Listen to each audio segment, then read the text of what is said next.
I looked at my grandson's disappointed face, and all I could think was, is this all the energy I have left? I was genuinely terrified of becoming a physical burden to my family. That quiet fear of losing your independence is incredibly common. It is something millions of Americans over 50 wake up with every single day. You feel your body getting tired. You see the numbers creeping up on your routine lab reports. And you naturally start to wonder if this is just the way aging has to be. As a clinician, I see this exact moment of panic in my office all the time. But this fatigue is usually a misunderstanding of what the aging body actually needs to thrive. Well, today, we are going to completely challenge that narrative. We have Robert here with us, who found a practical way to support his health. And Dr. Evans is going to reveal a surprisingly simple approach. We are going to talk about the hidden benefits of pumpkin. But what many find to be a real breakthrough is what happens when you combine it with one specific, overlooked ingredient. Together, they can help support your body's vital systems in ways you probably never expected. And we are specifically talking about creating a healthier environment for your kidneys.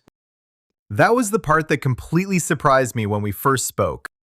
We always hear about heart health, but we rarely talk about supporting the kidney. Stick with us, because understanding this today could really change how you manage your energy tomorrow. Now, we are sharing what worked for Robert under professional guidance. And while these natural foods are powerful, it is always smart to keep your own doctor in the loop, especially if you have a pre-existing condition. Robert, welcome to the show. Take us back to your daily life right before you met Dr. Evans. What did that exhaustion actually feel like on a physical level? Robert, let's pick up right where we left off. You mentioned this overwhelming exhaustion. What did that actually feel like on a normal Tuesday? Well, it is hard to explain if you have never felt it. It was not just needing a quick nap in the afternoon. It was this deep, bone-level heavy feeling. I remember feeling like I was trying to walk through deep water all day long.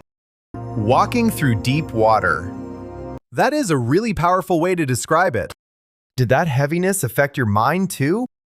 Oh, absolutely it did. The brain fog was almost worse than the physical tired part. I would walk into a room and just stand there completely blank. I started second-guessing myself all the time. I was quietly worried if this was just what aging felt like. That has to be an incredibly terrifying feeling. And I imagine going to the doctor did not help that anxiety much either. It honestly made it worse. Every annual checkup felt like I was being sent to the principal's office. I would sit in that cold waiting room just dreading the lab results. What were those numbers telling you back then? It was always the cholesterol creeping up little by little, or the blood pressure being just a little too high again. I felt like my body was failing a test that I did not know how to study for. So it was not really one big, dramatic health event. It sounds much more like a slow fade, like a gradual loss of your normal vibrancy. Exactly. A slow fade is the perfect way to put it. It was all the little daily things I just quietly stopped doing. I used to love working in my garden out back. But my knees would ache and I could not kneel in the dirt for more than 10 minutes. I started choosing the elevator over the stairs without even consciously realizing it. You were just adjusting to the decline. I really was. My entire world was just slowly getting smaller and smaller. And the worst part is, I was just letting it happen to me. I know there are a lot of people watching right now who are nodding their heads. They are living that exact same reality today. But Robert, I know you did not just give up immediately. You mentioned trying to fix it before you ever met Dr. Evans. Oh, I tried everything. I really gave it my best shot. What kind of things were you trying? I bought all those expensive supplements you see advertised online. I went on these incredibly strict diets. I cut out almost everything I actually enjoyed eating. Did any of those strict methods actually make a difference? Honestly, I just felt miserable and hungry all the time. My lab numbers barely budged at all, and my daily energy was actually lower than it was before the diets. It just felt like a completely hopeless cycle. It is a frustrating cycle so many people find themselves stuck in right now. They try all the mainstream advice, and it just does not work for them. Dr. Evans, I want to bring you into the conversation right here. Hearing Robert describe this slow fade and these failed attempts at diets, what is the very first thing that comes to your mind as a clinician? Robert, first of all, I want to thank you for being so honest about that.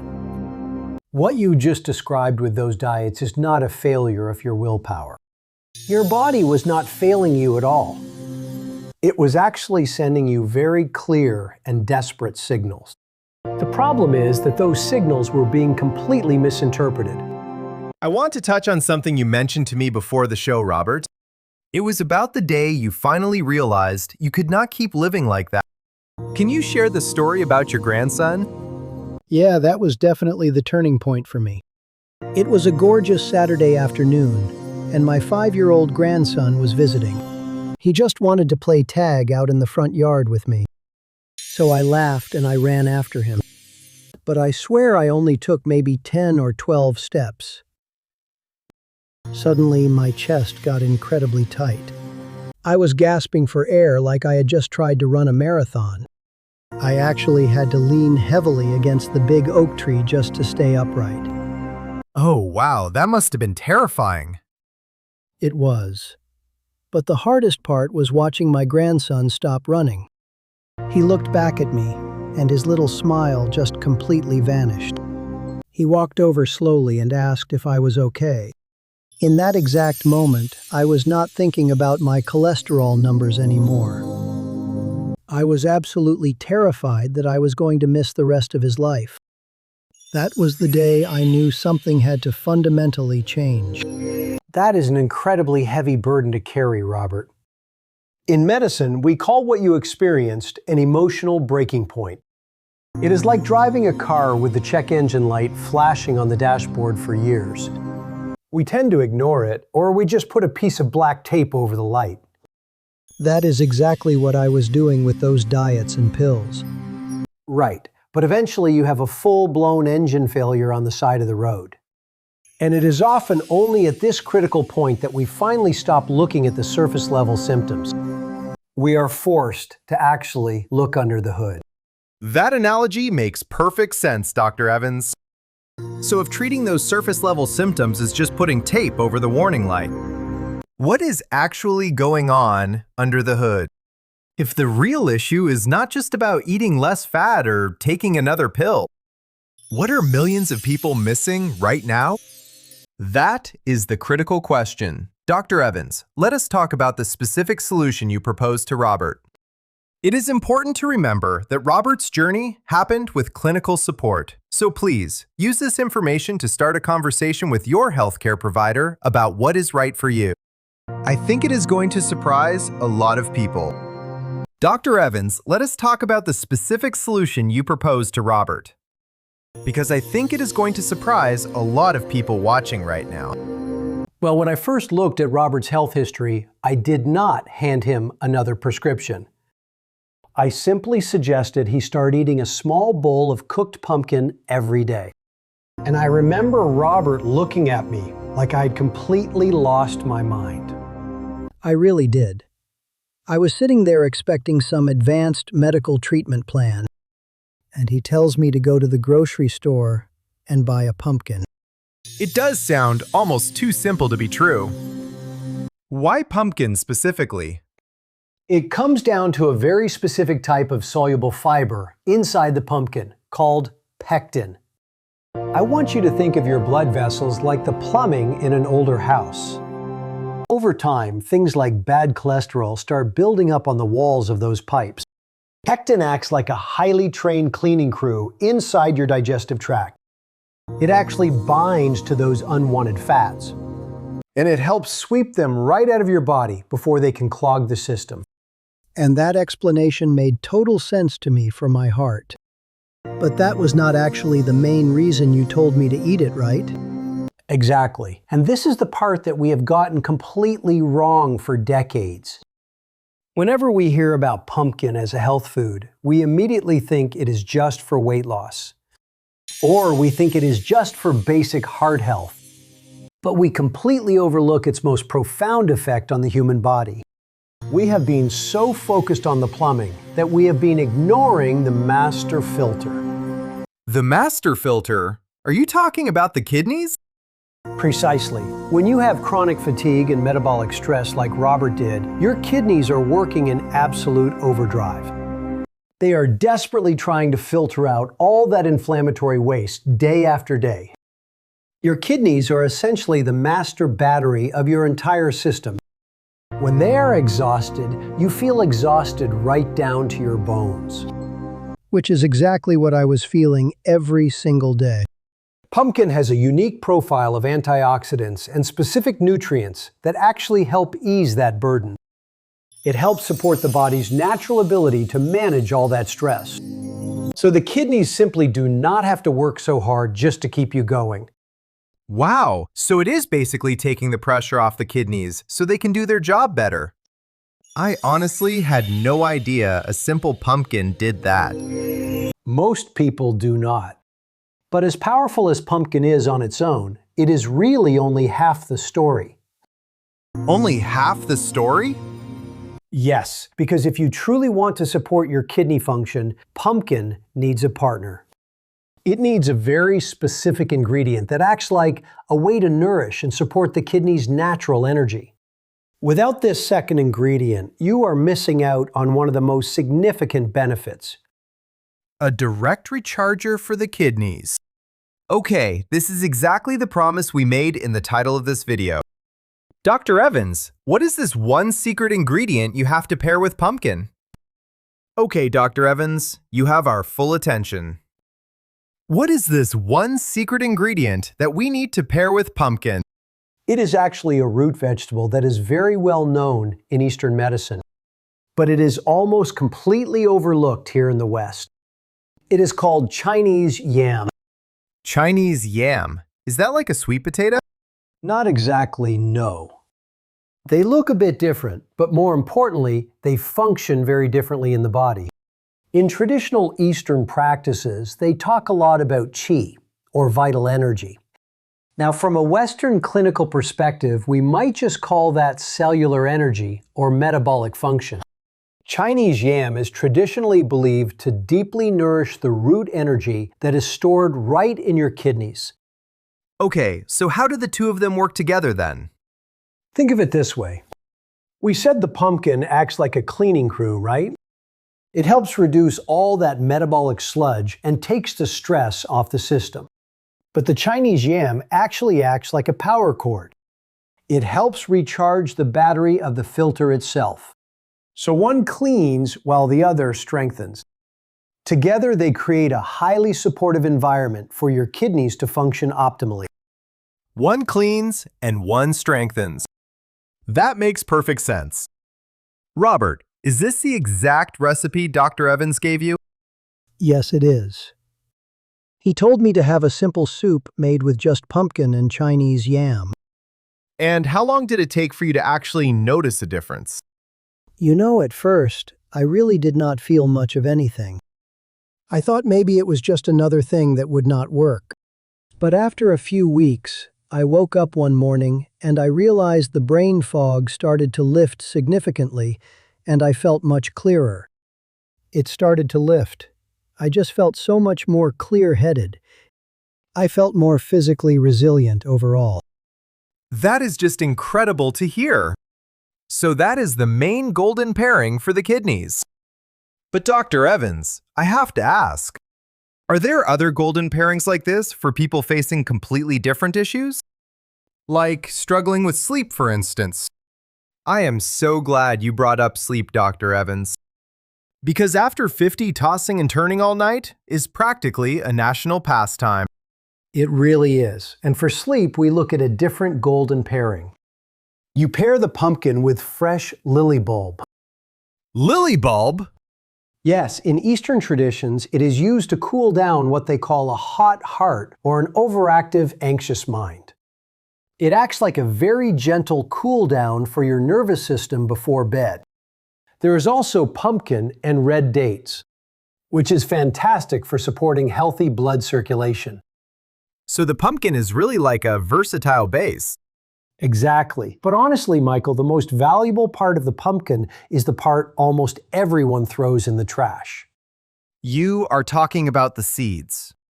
The seeds are an absolute hidden gem, especially for men. They have an incredibly high concentration of zinc and something called phytosterols. There was a major German study that followed men dealing with prostate issues. The group that ate just a small handful of pumpkin seeds a day saw significant improvement in their daily comfort. Less waking up in the middle of the night to use the bathroom. I can personally vouch for that one too. It is amazing how such a small change makes that much difference. And for anyone struggling with sleep, those seeds are packed with tryptophan, which your body uses to create serotonin and eventually melatonin. It is a natural sleep aid. This is so empowering. We have all these amazing benefits right in front of us. We do, but I need to be very clear here, Michael. This is not foolproof. There are actually some very common food combinations with pumpkin that you must avoid. They can completely negate these benefits or even cause significant digestive distress. It is absolutely critical to know what not to do. Okay, knowing what to avoid is just as important as knowing what to eat. So let us cover those 5 combinations with pumpkin that people need to be cautious about right now. We just talked about all these amazing benefits.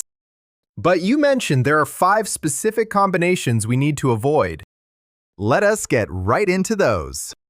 The first one is pairing pumpkin with lamb. Lamb?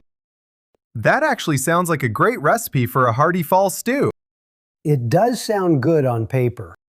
But in traditional medicine, both of these are considered very warm foods. Putting them together creates way too much heat for your digestive system. It can actually lead to unwanted internal inflammation. The second combination to avoid is pumpkin and spinach. Wait, really? 2 incredibly healthy vegetables? I know it sounds completely counterintuitive, but pumpkin contains a specific enzyme that can reduce your body's ability to absorb the vitamin C from the spinach. You are basically canceling out the good stuff. Number 3 is eating pumpkin with large amounts of sweet potato. Well, that just sounds like a traditional Thanksgiving dinner. Exactly. And think about how you usually feel after that meal. Both of these are very heavy in certain starches.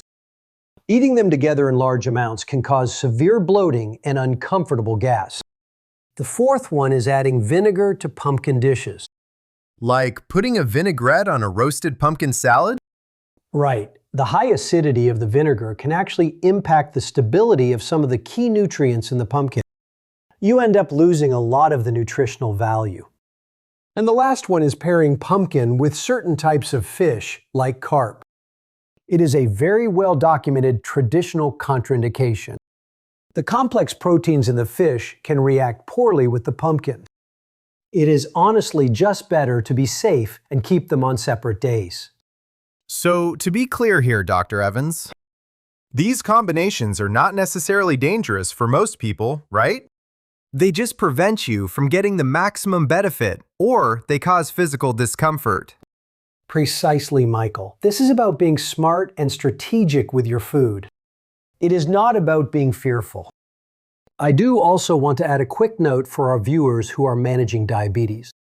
Pumpkin is a wonderful food, but it still contains natural carbohydrates. You just need to be mindful of your portion control so you maintain healthy blood sugar levels. This has been so incredibly comprehensive today.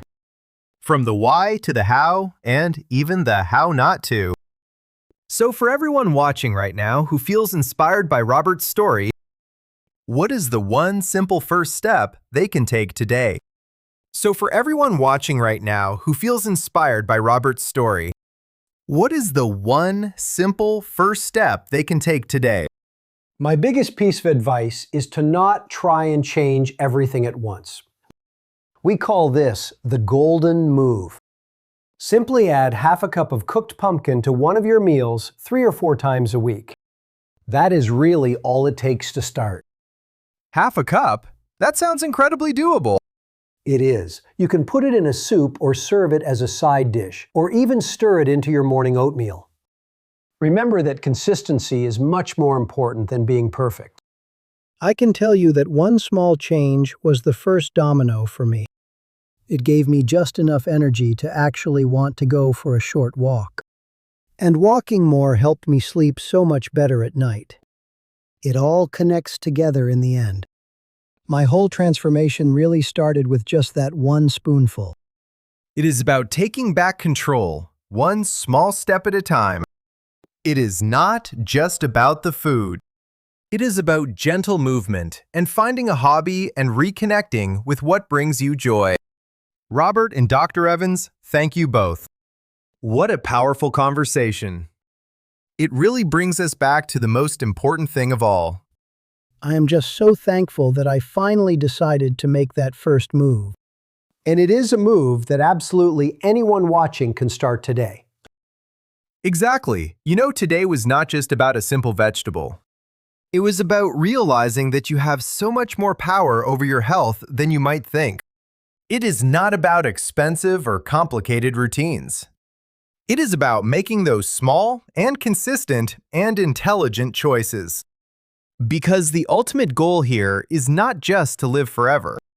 It is to live well for as long as we possibly can.